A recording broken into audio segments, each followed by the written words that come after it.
पद्माकर रीतिकाल के प्रतिनिधि कवि हैं।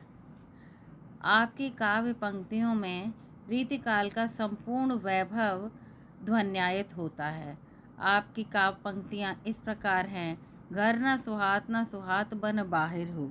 इसके अंदर जब किसी से प्रेम हो जाता है तो ऐसे में प्रेमी के मन की दशा विचित्र हो जाती है।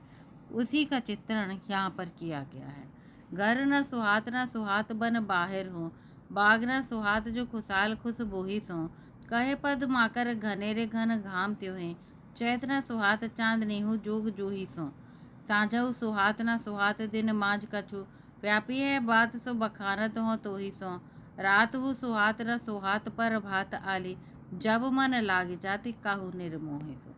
जब किसी निर्मोही से प्रेम हो जाता है तब ऐसे में उसके वियोग में उससे अलग होने के पश्चात उसे व्यक्ति को संसार में कुछ भी अच्छा नहीं लगता है।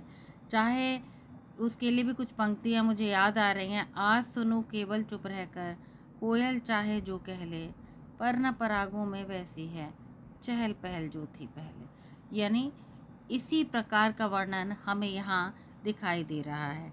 तो आशा है राधा कह रही हैं कि जब से उसे निर्मोही कृष्ण के साथ मन लगा लिया है या उसका मन लग गया है, उसे कुछ भी अच्छा नहीं लगता। न वन की छटा, घर न स्वाद, न घर अच्छा लगता है, न वन की छटा अच्छी लगती है, न घर के बाहर ही अच्छा लगता है, न बाग बगीचा अच्छा लगता है, न खुशबुओं से भरे जो खुशबुएं फैल रही हैं, उड़ रही हैं, वो भी उसे अच्छी नहीं लगती। अर्थात प्रियतम के बिना फूलों की सुगंध से भरे हुए बाग बगीचे भी नायिका को आकर्षित नहीं कर पा रहे हैं। कहे पद्माकर घनेरे घन घाम त्यों। पद्माकर कवि कहते हैं कि चैत्र मास की चांदनी रातें भी मुझे बहुत अधिक धूप के समान दाहक महसूस हो रही हैं। चैत न सुहात, चांद नहीं हूँ, कुछ भी अच्छा नहीं लगता, जोग जो ही सो। और योगी के समान ही मैं रात और दिन विरह में विदग्ध हो रही हूँ। प्रियतम के बिना न मुझे संध्या काल अच्छा लगता है, न सुहात दिन माझ कछु, और दिन भी मुझे अच्छा नहीं लगता। व्यापी है बात सो बखानत हो तो ही सो। ये बात मुझे बहुत अधिक कष्ट दे रही है, इसीलिए इसे मैं तुमसे वर्णन कर रही हूँ। रात हो सुहात न सुहात पर भात आली। प्रियतम के बिना न मुझे रात्रि अच्छी लगती है, न दिन अच्छा लगता है। जब मन लाग जाते काहू में निर्मोही सो। बिल्कुल सही बात है कि जब किसी निर्मोही से व्यक्ति प्रेम करने लग जाता है तो उसके बिना उसे इस संसार में कुछ भी अच्छा नहीं लगता है। यहाँ पर व्याख्या दी गई है, उसे आप देख लीजिएगा। विशेष के रूप में हम बता सकते हैं कि पद्माकर दरबारी कवि थे। रीतिकाल की रीति सिद्ध धारा के प्रतिनिधि कवि हैं। पद्माकर की भाषा शुद्ध तथा सरल है। कला पक्ष की दृष्टि से उनका साहित्य उत्कृष्ट है। आपके साहित्य में अनुप्रास इत्यादि अलंकार मिलते हैं और भक्ति, श्रृंगार और वीर तीनों रसों में सहजता और प्रवीणता आपको प्राप्त है। पद्माकर जी की श्रृंगारिक रचनाएं अपने युग के अनुरूप हैं और रीतिकालीन समय में श्रृंगार रस की प्रधानता भी थी। डॉक्टर भगीरथ मिश्र ने लिखा है, कामदार छपे रेशम और मखमली वस्त्रों का पहनावा और विविध सुस्वादु व्यंजनों से युक्त भोजन इन अमीरों का साधारण रहन सहन था। पद्माकर के संदर्भ में आचार्य शुक्ल के कथन 3 दिए गए हैं।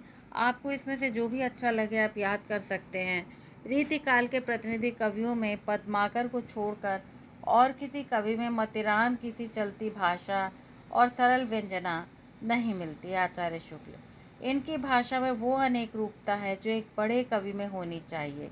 भाषा की ऐसी अनेक रूपता गोस्वामी तुलसीदास में दिखाई पड़ती है। आचार्य रामचंद्र शुक्ल।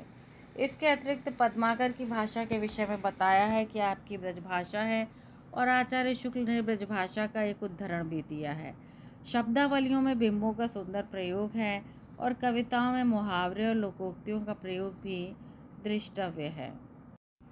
यदि हम वियोग के भाव साम्य की बात करें तो देखें, हम कह सकते हैं सूरदास की पंक्तियों में पिया बिनु नागिन काली रात, कबहु यामिनी होत जुनैया, डसी उल्टी वह जात। ज़रूर याद करिएगा, बहुत अच्छा है और इसका प्रयोग भी बहुत किया जाता है।